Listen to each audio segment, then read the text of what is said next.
Akkam jirtu hordoftotaaf jaalatamtoota HD baga nagaan gara chaanaalii keenyaatti nagaan deebitan isiniin jecha egaa viidiyoo keenya har'aa keessatti artiist Andu'aalem Gosaa sirba haaraa baasuuf kan jedhu oduun nu qaqqabee jira. Gootummaa isaa kan isinitti himnu ni ta'a.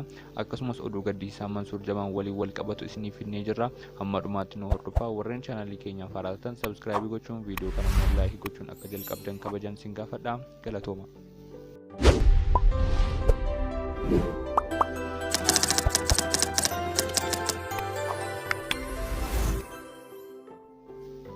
Artiist Andu'aalem Gosaan artiistii beekamaa fi jaallatamaa ta'uun isaa ni beekama.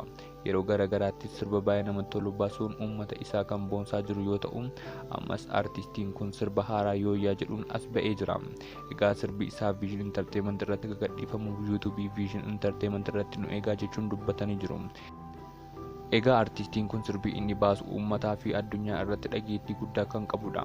Egaa sirbi inni ji'a 5 dura baasee viyuu miliyoona 4 ol kan argate yoo ta'u, egaa sirbi isaa kunis ilaalcha guddaa akka argatuuf galtanii ilaaluun like share gochuun walaa jajjabeessinu isiniin jedha.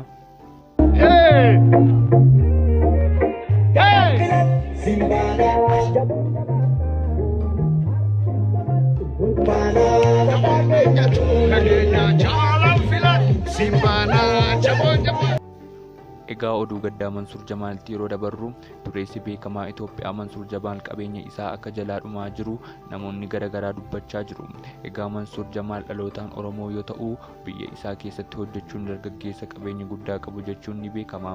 Egaa innis qabeenya isaa kanaan namoota garaagaraaf gargaarsa gochuun isaa ni beekama. Egaa yeroo ammaa kisaaraa keessa akka galaa jiru namoonni waa'ee isaa beekanii fi innis karaa TikTok hordoftoota isaaf laayivii seenuun dubbatee jira.